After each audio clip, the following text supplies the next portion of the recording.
चलिए ना बाबू, हम ना फिलहाल दो पार्ट में ना कल और परसों की क्लास में कंटिन्यूटी का इंट्रो पार्ट देखे थे। आज हम केवल क्वेश्चन पे फोकस करेंगे और अपना ये 5.1 जो प्रश्नावली है ना, इसके जो लेवल के जो क्वेश्चन है जो मेरे को लगते हैं कि इम्पोर्टेंट है और पेपर की दृष्टि से अच्छे लेवल के क्वेश्चन है, उनको एक एक को डील करा जाएगा। तो चलिए सबसे फर्स्ट ऑफ ऑल पहले क्वेश्चन से शुरुआत करेंगे हम। तो इसमें पहला क्वेश्चन लिखा है लड़के एनसीईआरटी को, हम चूंकि बार बार मैं बोल रहा हूँ ना कि मैं एनसीईआरटी को ही बार बार ना इसे प्रीफर कर रहा हूँ। तो एनसीईआरटी का ही पहला क्वेश्चन है अपनी ये 5.1 प्रश्नावली है कि f of x is equal to 5x minus में 3 x बराबर 0 पे कंटिन्यूटी चेक करनी है। ये क्वेश्चन को मैं जरा ऐसे लिख देता हूं। हालांकि देखिए क्वेश्चन उन्होंने एक क्वेश्चन दिया है कि 5x माइनस 3, और इसमें कई क्वेश्चन उसने पूछ रखा है। उसने पूछ रखा है कि एक इसी दिए गए क्वेश्चन का x बराबर 0 पे कंटिन्यूटी चेक करिए, और एक x इज इक्वल टू -3 पे, और एक x इज इक्वल टू 5 पे। तो हालांकि मैं क्वेश्चन पूरा लिख देता हूं कि लिखा है क्वेश्चन में कि 5x minus 3 x is equal to 0 का x बराबर 0, x इज इक्वल टू -3 तथा x इज इक्वल टू 5 पर सांतत्य की जांच कीजिए। ये अपना क्वेश्चन है। चलिए, हालांकि इसमें मेरे को 3 पॉइंट पे चेक करने को कंटिन्यूटी पूछा गया है। हम खाली एक किसी पॉइंट पे पर्टिकुलर चेक कर दे रहे हैं, आप वैसे सारे क्वेश्चन को बना लीजिए। तो हमारा क्वेश्चन रहेगा कि f of x is equal to 5x minus 3 का x इज इक्वल टू 0 पे सांतत्य की जांच कीजिए। तो इतनी चीज को मैं इरेज कर देता हूं।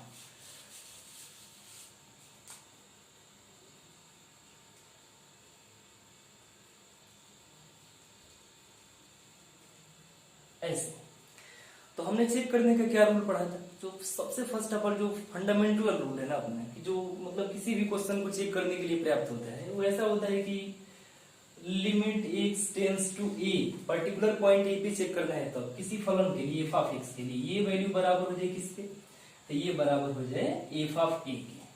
यही मेरे को चेक करना है। तो यहाँ पे देखिएगा, चूंकि f of x equal to ये वाला क्वेश्चन गिवन है, ये फलन है, x बराबर 0 पे कंटिन्यूटी चेक करनी है। तो x बराबर 0 पे सबसे फर्स्ट ऑफ ऑल दिए गए क्वेश्चन की लिमिटिंग वैल्यू कैलकुलेट करेंगे। तो यहाँ से मैं LHS सॉल्व कर रहा हूँ। तो लिखेंगे कि चूंकि ऐसे मैं यहां लिख रहा हूं हल, कि चूंकि लिमिट x टेंस टू 0 पे चेक करना है तो 0, और फलन में क्या है 5x माइनस में 3। अब ये लिमिट वैल्यू कैलकुलेट करनी है मेरे को। आइए, चूंकि क्या मैं सॉल्व कर रहा हूं तो मैं LHS ये वाला पार्ट सॉल्व कर रहा हूं। तो आपको अच्छी तरह से पता है कि लिमिट की जब इस तरह का कोई क्वेश्चन है ना, तो उसमें लिमिट की वैल्यू डायरेक्ट उठा के पुट करते हैं। अगर यहाँ पे अनिर्धारीय रूप ना बने तो वही वाला आंसर हो जाता है अपना। तो हम इसमें 0 उठा के पुट कर रहे हैं। ऐसे इसको लिख रहे होंगे कि लिखा है कि 5 मल्टीपल 0 और माइनस में 3। तो ये टोटल क्वांटिटी इधर का 0 है, माइनस में 3 है, यानी कि आंसर है माइनस में 3।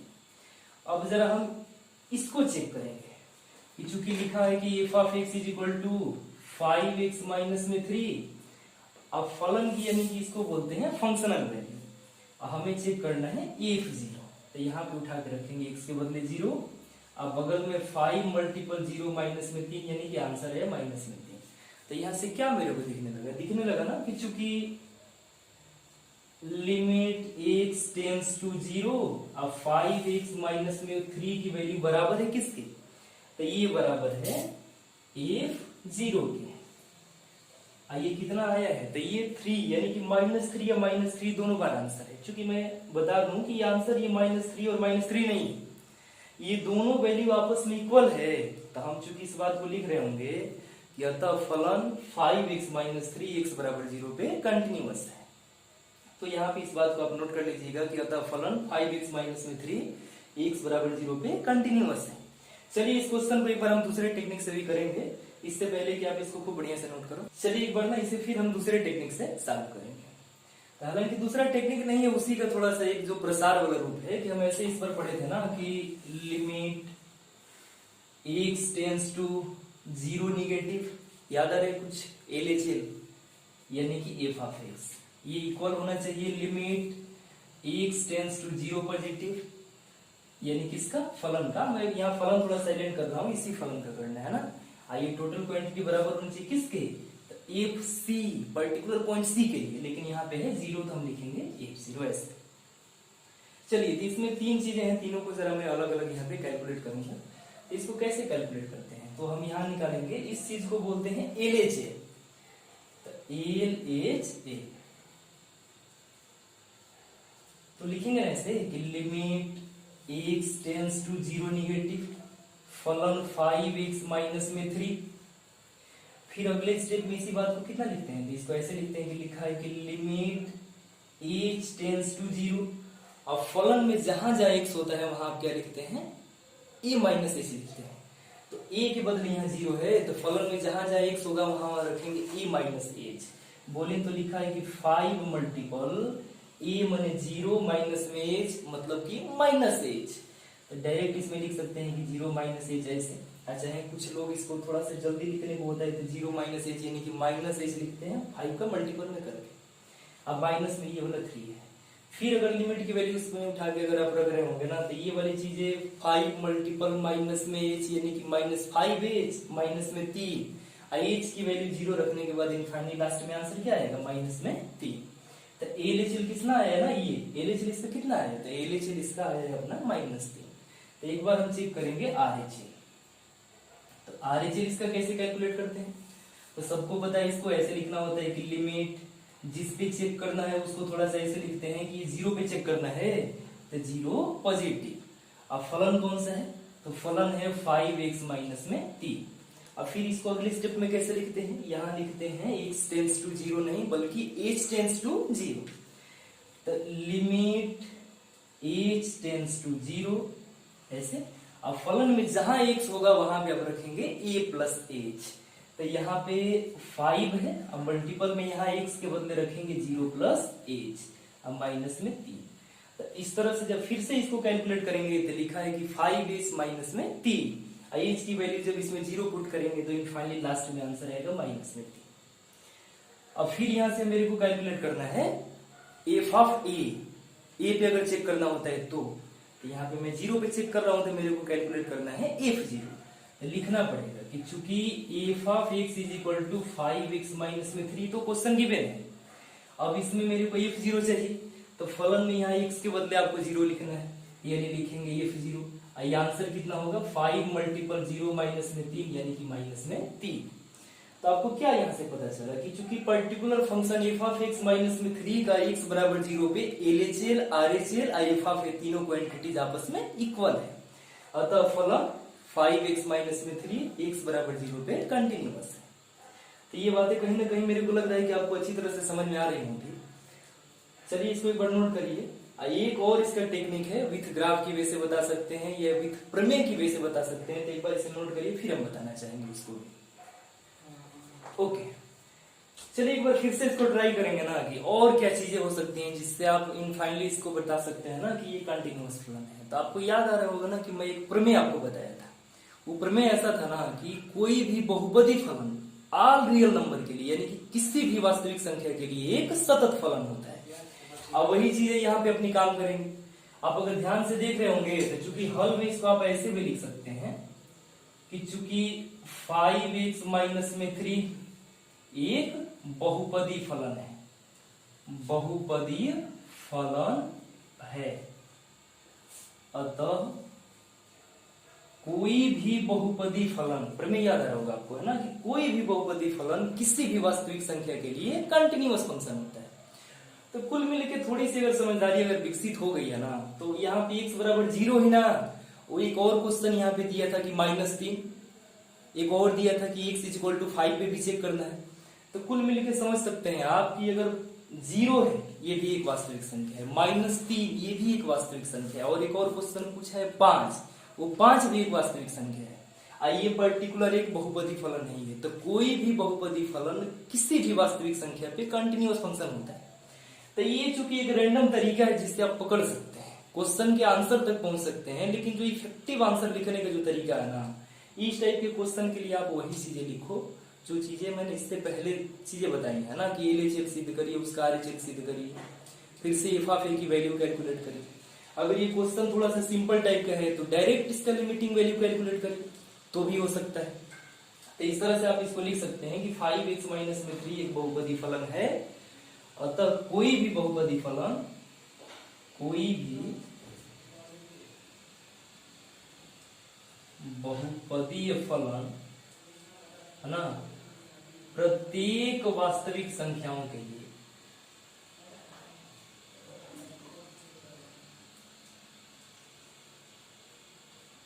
सतत होता है, सतत होता है। हालांकि ये लिखना थोड़ा सा मतलब गलत नहीं है, बट थोड़ा सा कुछ लेवल कुछ दूसरा हो गया। इसको ऐसे लिख सकते हैं कि अतः कोई भी फलन, कोई भी बहुपदीय फलन प्रत्येक वास्तविक संख्याओं पर है ना कंटिन्यूअस होता है। अब इसकी ग्राफ के बारे में अगर थोड़ा सा फोकस करें तो आपको अच्छी तरह पता है कि कोई भी लीनियर जो फंक्शन होता है ना, कोई भी रैखिक जो बहुपद होता है, रैखिक बहुपद, इसका ग्राफ कैसे बनता है? तो इसका ग्राफ एक सरल रेखा बनती है ना। और सरल रेखा आप अच्छी तरह समझते हैं कि कहीं भी रियल नंबर के लिए ब्रेक नहीं करेगी। तो कुल मिल के ग्राफ से भी आप समझ सकते हैं। अन्यथा इस तरह से ये लिखने का एक प्रमेय वाली विधि है, अन्यथा 2-3 विधि तो पहले भी मैं चर्चा कर सकता हूँ ना, उसको करा है। तो चलिए क्वेश्चन का एक मतलब पहला क्वेश्चन जो था मैंने उसका संपूर्ण हल लिखा है ना। जो आपको अच्छा लगे उस तरह से क्वेश्चन को बनाइए। साथ ही साथ मैं यही कहूंगा कि जो इफेक्टिव आंसर लिखने का तरीका, ये सारी चीजें कहीं ना कहीं आपकी नॉलेज के लिए है कि उसको ग्राफ से पकड़ना, साथ ही साथ उसको जैसे थ्योरम प्रमेय वगैरह से पकड़ना, ये थोड़ी नॉलेज वाली चीजें होगी। लेकिन अगर रिप्रेजेंटेशन के बारे में बात आई ना कि आपको लिखना पड़ जाए, तो आप तो वही चीज लिखो, लिमिट को लगा के, है ना। जो चीजें बनी है उसी पे आप उसको नोट करो। तो चलिए बहुत अच्छे से इसको आप समझ सकते हैं, इसको नोट करिए, फिर हम अगले क्वेश्चन पे फोकस करें। चलिए ऐसे है क्वेश्चन लड़के जो x बराबर 3 पे, क्वेश्चन नंबर 2 में बोल रहा हूँ ना, x बराबर 3 पे फलन f of x is equal to 2x minus में 1 की सांतत की जांच की। आप इस बात को अच्छी तरह से समझ सकते हैं कि लिखा है कि 2x स्क्वायर माइनस में 1, तो जो 2x स्क्वायर माइनस में 1 जो फंक्शन गिवन है ये कौन सा फलन है? तो ये आप अच्छी तरह समझते हैं कि बहुपदी फलन है। अब कोई भी बहुपदी फलन किसी भी रियल नंबर पे कंटिन्यूअस होता है, यानी कि कंटिन्यूअस तो है। और रही बात चेक करने की, तो आपको अच्छी तरह से लिमिट लगा के उसको चेक कर देनी चाहिए। तो ये क्वेश्चन मैं आप पे छोड़ रहा हूँ क्योंकि आसान भी है। हम क्वेश्चन नंबर 3 पे बात करेंगे कि जो क्वेश्चन नंबर 3 है ना, उस तीसरे में मेरे को पहले वाले क्वेश्चन पे भी बात नहीं करना है, क्योंकि उसने लिखा है कि निम्नलिखित फलनों में सांतत होने की जांच कीजिए। या पहला क्वेश्चन लिखा है इसमें, ए जो नंबर का क्वेश्चन वो लिखा है कि x माइनस में 5, तो x माइनस में 5 एक बहुपदी फलन है। अब कोई भी बहुपदी फलन सीधा सीधा बोल सकते हैं कि कंटिन्यूअस फलन है, उसको जिस संख्या पे मन करे उस पे चेक कर लो, या पर्टिकुलर पॉइंट सी पे भी चेक कर लो, कंटिन्यूअस ही बनेगा। लेकिन जो इसमें एक बी नंबर का क्वेश्चन है ना, थोड़ा सा एक अलग लेवल का है, अलग नहीं है बट थोड़ा सा बस एहसास दिला देता हूँ। ये लिखा है कि 1 बटे में x माइनस 5, वेयर जो x की वैल्यू है ना वो 5 के इक्वल नहीं है। चलिए थोड़ा सा इसका डेप्थ मीनिंग समझेंगे बस कर बात। अब बताओ मेरे को ये कैसा फलन दिख रहा है? आप बोलेंगे कि सर ये तो मतलब बहुपद अपान बहुपद यानी कि परिमेय फलन है। और कल की क्लास में आपको बताया था कि कोई भी परिमेय फलन है ना किसी भी वास्तविक संख्या पे कंटिन्यूअस होता है। ऐसा क्यों? क्योंकि ऊपर भी बहुपद है पोलिनोमियल और नीचे भी पोलिनोमियल है। अब कोई भी बहुपदी फलन किसी भी वास्तविक संख्या पे कंटिन्यूअस होता है, आया समझ में? तो चूंकि बहुपद ऊपर भी है बहुपद नीचे भी है, तो इसको परिमेय फलन बोलेंगे। और जो रूल हम पढ़ रहे थे ना कि अगर दो अलग अलग फंक्शन f और g किसी पर्टिकुलर पॉइंट c पे कंटिन्यूअस हैं, तो उन दोनों की योगफल से बनने वाला फंक्शन f और g की, और उन दोनों फलन के है ना सब्सट्रैक्शन से बनने वाला फंक्शन, और उन दोनों फलन के मल्टीपल से बनने वाला फंक्शन, और उन्हीं दोनों फलनों के है ना डिविजिबल से बनने वाला जो फंक्शन है वो भी कंटिन्यूअस होता है। तो कुल मिल के आप मेरे को बताओ ये क्या हो रहा है कि ऊपर भी बहुपद है नीचे भी बहुपद है, तो कुल मिल के ये बहुपद अपान बहुपद यानी कि परिमेय फलन है। अब परिमेय फलन किसी भी वास्तविक संख्या पे कंटिन्यूअस होता है, तो इसको चेक करने की बहुत ज्यादा जरूरत नहीं थी। आपको खाली सोल्यूशन पार्ट में यानी कि हल में यही लिख देना था कि चूंकि 1 अपान x माइनस 5 एक परिमेय फलन है, परिमेय फलन है, और कोई भी परिमेय फलन, कोई भी परिमेय फलन अपने डोमेन के, अपने डोमेन, ये वाला थोड़ा सा टर्म मैं आपको फिलहाल अभी समझाने वाला हूं कि अपने डोमेन के किसी भी बिंदु पर संतत मतलब सतत होता है। अच्छा, फिलहाल अगर आपसे ये पूछ दिया जाए कि ये जो नया टर्म मैं इसमें यूज कर रहा हूं ना, डोमेन, ये क्या बनना चाहिए, तो कोई अगर आपसे पूछे कि 1/x-5 की डोमेन क्या है ना, इसकी कैसे डोमेन को फाइंड आउट करते हैं।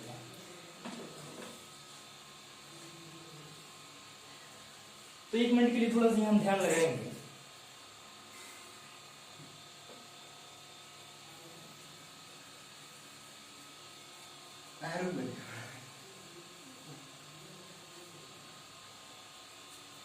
ओके, चलिए एक बार फिर से देखेंगे हम इसको कि अगर हम इसके डोमेन के बारे में चर्चा करेंगे ना, तो इसकी डोमेन क्या होती है। तो जो डोमेन निकालने का तरीका है, अच्छा कोई मतलब इस टर्मलाइज का अर्थ मतलब मेरे को समझाए आप लोगों को। चलो मैं थोड़ा सा इसको बताता हूँ कि काहे उसने लिख दिया कि x is not equal to 5। उसने इसको ऐसे लिखा कि x is not equal to 5 का मतलब ये है कि सपोज दैट कि यहाँ x की वैल्यू ना, अगर यहाँ पे मैं 5 रख दूं, जब आप यहाँ 5 रख देंगे तो 5 - 5 हो जाएगा 0। अब किसी भी संख्या के बटे में 0 का मतलब होता है एक अपरिभाषित नंबर है।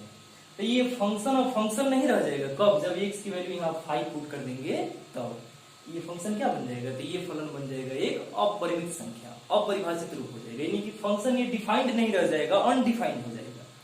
तो मेरा सीधा सीधा एक मतलब ये है ना कि जब कोई भी p/q टाइप का फंक्शन होता है, थोड़ा सा यहाँ मैं समझा देता हूँ आपको कि p/q टाइप का कोई फंक्शन है ना, तो ये तभी डिफाइंड तभी है कि वेयर जो q की वैल्यू 0 के बराबर नहीं होनी चाहिए, अन्यथा ये फलन डिफाइंड ही नहीं होगा। तो इसी तरह से 1/x-5 तभी डिफाइंड है जब ये जो बटे वाली संख्या है ना, x-5 की वैल्यू 0 के बराबर नहीं है। अर्थात हम इसको ऐसे भी लिख सकते हैं कि चूंकि ये फंक्शन तभी डिफाइंड है जब इसमें x-5 की वैल्यू 0 के बराबर नहीं है।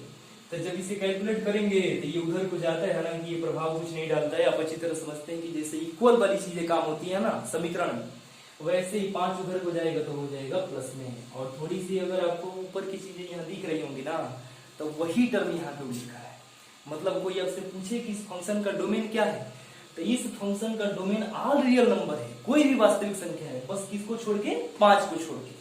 तो इसका डोमेन कैसे लिखेंगे, फंक्शन f(x = 1/x-5) का डोमेन कैसे लिखेंगे। इसका जो डोमेन होगा ये होगा कि ऑल रियल नंबर में से किसको घटाना है, 5 को, यानी कि बस 5 को छोड़ दिया जाए ना, तो हर एक वास्तविक संख्या इस गिवन फंक्शन के डोमेन होंगी। अब मैं वही बातें यहाँ लिखा, और उसने पहले भी बोला है कि बस 5 पे इसकी कंटिन्यूटी नहीं चेक करनी है, बाकी किसी भी संख्या के लिए कंटिन्यूटी आप इसका चेक कर सकते हैं। तो मैं उम्मीद रख रहा हूँ ना कि इस पूरी अच्छी तरह से क्वेश्चन का मैंने जो भी डिस्क्राइब वगैरह करना चाहिए था मैंने करा है। एक बार आप खुद इसको समझो कि क्वेश्चन में उसने ये कतई ना ये नहीं बोला है कि आपको 5 पे चेक करना है। अगर 5 पे चेक करने को भी होता ना, तो 5 पे ये फंक्शन कंटिन्यूअस तो छोड़ो, डिफाइंड ही नहीं। तो जब फलन डिफाइंड ही नहीं है तो उसकी कंटिन्यूटी चेक करने की चीजें अलग हो गई, उसकी कंटिन्यूटी तो बनेगी ही नहीं। अरे जब फलन ही नहीं रहा तो कंटिन्यूटी डिसकंटिन्यूटी क्या होती है। तो इस तरह से जो अपना फलन ये तभी डिफाइंड था जब इस फलन में x की वैल्यू 5 की इक्वल नहीं थी। ये जो टर्मलाइज जब क्वेश्चन में बार बार लिखता है ना, मेरे को लग रहा है कि अब थोड़ी सी कंफ्यूजन जो आपके दिमाग में चलती है, ये सब लिखने के बाद ये सब काहे लिख देता है। अब आप समझ सकते हैं कि कोई भी परिमेय फलन जब तक परिभाषित तभी तक है जब तक कि उसका डिनोमिनेटर 0 के बराबर नहीं है। तो मैं उम्मीद करता हूँ कि क्वेश्चन बहुत अच्छे से आपको समझ में आया होगा। इसको खूब बढ़िया से नोट करिए, फिर हम दूसरे क्वेश्चन पे फोकस करेंगे। चलिए एक और क्वेश्चन हम लेंगे, है ना, कि अपना यही रहेगा ना, 5.1 प्लस नाम ही रहेगी, और तीसरा क्वेश्चन ही रहेगा। और तीसरे में क्वेश्चन नंबर जो डी दिया है उसको एक बार देखेंगे। हालांकि आप देख लीजिएगा एक बार, जो इसमें सी नंबर का क्वेश्चन है ना, तीसरा का सी, x² माइनस में 25, अब बटे में लिखा है कि x + 5। इसकी कंटिन्यूटी चेक करने को बोला है, फिर बोला है कि x की वैल्यू -5 के बराबर नहीं है।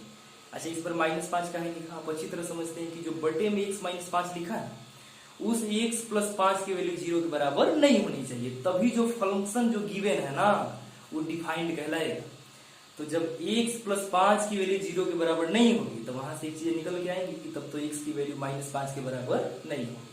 तो मेरी बातें शायद आपको समझ में आ गई होंगी। लेकिन बहुत इंपॉर्टेंट क्वेश्चन है जो इसमें डी नंबर का क्वेश्चन डिफाइंड है, उसमें लिखा है कि f of x is equal to mod x minus 5। अब क्वेश्चन क्या इसका इंट्रो लगाया है कि निम्नलिखित फलनों में सातत्य होने की जांच कीजिए। चलिए एक बार इसको देखें।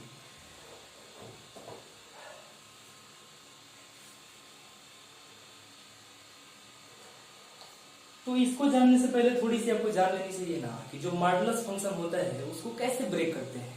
तो हमने कल परसों की क्लास में शायद इस बात को थोड़ा सा जिक्र में रखा था ना कि जो मॉडुलस फंक्शन होता है इसको आप ऐसे लिखते हैं कि अगर ये f of x is equal to modulus function इस तरह से गिवन है बाबू, तो इसको थोड़ा सा आदमी ऐसे लिखता है ना कि ये लिखा है कि f of x is equal to, ये टोटल वैल्यू पॉजिटिव है, एक्स पॉजिटिव पहले से था तो इसको लिखेंगे पॉजिटिव। क्यों? इफ एक्स की वैल्यू 0 से बड़ी थी। अच्छा, इसको एक बार निगेटिव इज्यूम करते हैं कि कब निगेटिव था, तो ये माइनस में एक्स था, ये टोटल वैल्यू निगेटिव थी कब? इफ जो एक्स है ना वो 0 से छोटा है।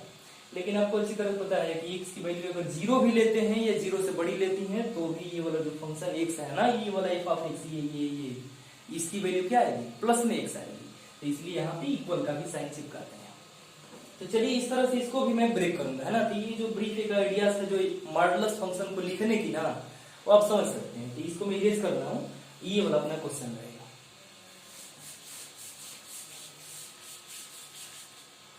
चलिए इसको खूब बढ़िया से देखेंगे हम।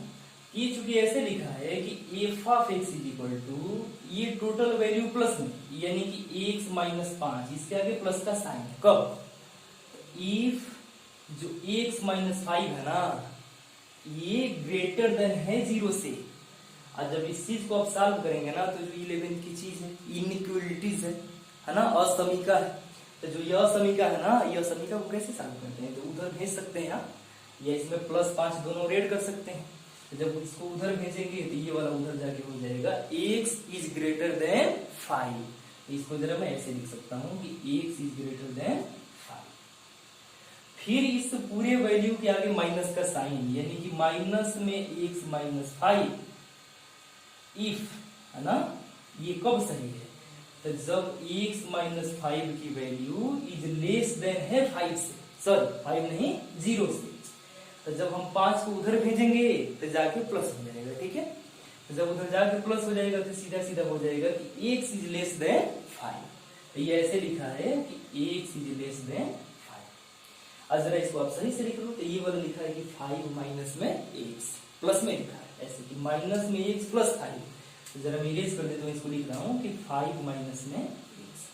अब ये अपना फंक्शन डिफाइंड हो गया अच्छी तरह से, जिससे आप कंटिन्यूटी से मतलब बहुत बढ़िया से इसको प्रूव कर सकते हैं। तो इस टाइप के क्वेश्चन के लिए थोड़ा सा कि जो ये फंक्शन है ना, इस टाइप का जो फंक्शन है, अब पेपर में ऐसे ही क्वेश्चन बनते हैं। सिंपल क्वेश्चन उसको पूछने की आदत भी नहीं है। ऐसे ऐसे जो क्वेश्चन है लड़के, ये क्वेश्चन ऐसे है ना कि थोड़ी लड़के यहीं पे बार बार कंफ्यूजन में हो जाते हैं। इसमें किसको एलएचएल चेक करना है, किसका आरएचएल चेक करना है, किसका एफ ऑफ ए वगैरह चेक करना है। तो इस तरह से आपको अच्छी तरह समझ में आनी चाहिए कि टोटल क्वांटिटी प्लस में तो तब भी हो सकती है जब x की वैल्यू 5 के बराबर हो सकती है। तो यहाँ पे आप इक्वल का साइन भी लगा सकते हैं। अब रही बात इस पूरे गिवन फंक्शन के एलएचएल, आरएचएल, एफ ऑफ ए तीनों चेक करने हैं। तो आइए हम जरा भी यहाँ पे ना ऐसे एक बार आरएचएल चेक करेंगे, एक बार एलएचएल चेक करेंगे, एक बार एफ ऑफ ए चेक करेंगे। तो थोड़ा सा देखेंगे हम यहाँ पे कि एक बार में एलएचएल यानी कि लेफ्ट हैंड लिमिट चेक करना चाहेंगे। किसके? इस पूरे गिवन फंक्शन के। तो बताओ मेरे को कि इसमें से किस फलन का, दो फलन यहाँ पे डिफाइंड हो गया। एक हो गया x माइनस 5, एक हो गया 5 माइनस एक्स। तो ये जो दोनों फंक्शन है ना, ये दोनों फंक्शन 5 पे ही आपको कंटिन्यूटी डिसकंटिन्यूटी जो भी है चेक करने को बोलता है। लेकिन 5 पर्टिकुलर इस 5 पे किस फलन के लिए, है ना, ये इसका कि इसका, इसके लिए एलएचएल कैलकुलेट करेंगे।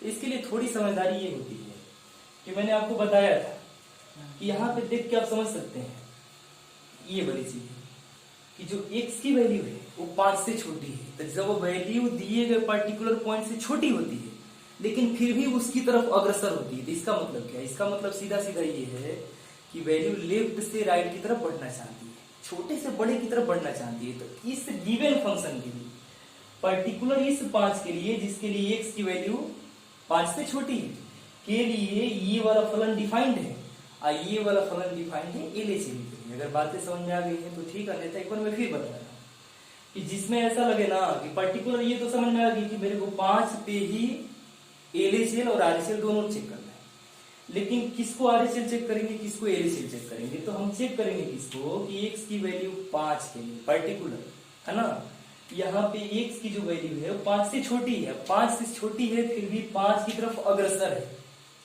समझ में आया। लेकिन यहाँ पे जो x की वैल्यू 5 से बड़ी है, 5 की तरफ अग्रसर है, तो जब 5 से बड़ी है फिर भी 5 की तरफ जा रही है, यानी कि अब राइट से लेफ्ट की तरफ, बड़े से छोटे की तरफ जा रही है।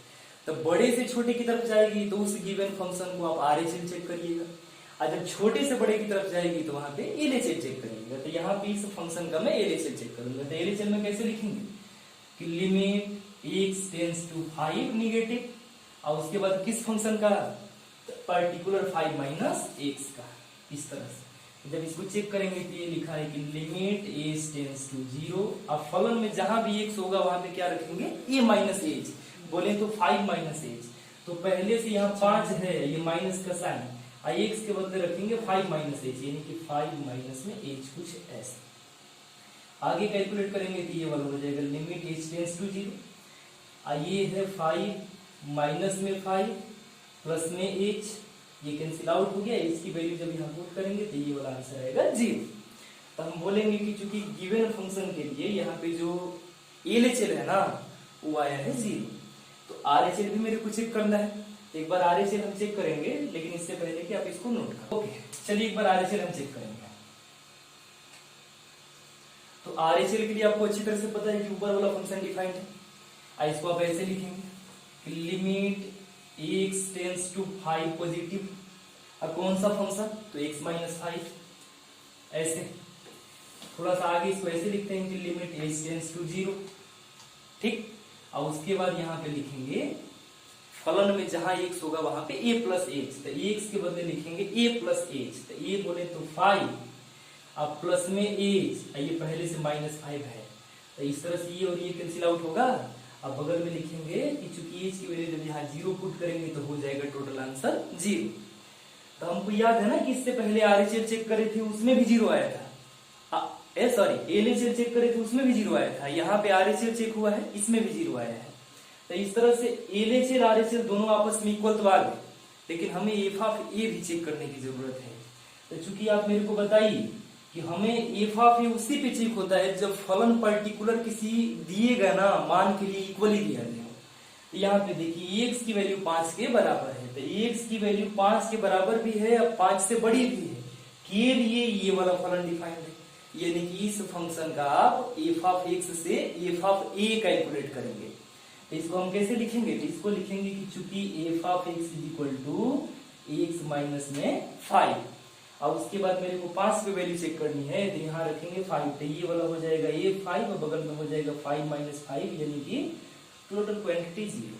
तो यहाँ से देख रहे हैं क्या आंसर निकल के आया, कि चूंकि पर्टिकुलर इस गिवन फंक्शन के लिए है ना, गिवन फंक्शन के लिए RHS बराबर है LHS के, अब बराबर है f ऑफ a बोले तो f5 के। टोटल आंसर कितना है, इसकी भी वैल्यू 0, इसकी भी 0, इसकी भी 0, अतः फलन जो पर्टिकुलर ये है ना ये कंटिन्यूअस फंक्शन है। तो ये 5 पे उसने क्यों पूछ लिया लड़के कि 5 पे कंटिन्यूअस डिसकंटिन्यूअस वगैरह चीजें पूछा है आपसे। तो देखिए इसको ना थोड़ा सा एक बार तो ये समझदारी से क्वेश्चन जिस तरह से लिमिटिंग की वैल्यू पुट करके होना चाहिए था, जो फंडामेंटल अपनी रूल है उस रूल से तो क्वेश्चन होंगे। एक बार इसे हम थोड़ा ग्राफ बना के भी चेक करेंगे कि एक्चुअली इस x माइनस जो 5 है ना, ये मॉडुलस फंक्शन, इसका ग्राफ कैसे ट्रेस होता है। तो चलिए इस पर ना खूब बढ़िया से इसको नोट करिए, फिर बढ़ेंगे इसके ग्राफ पे।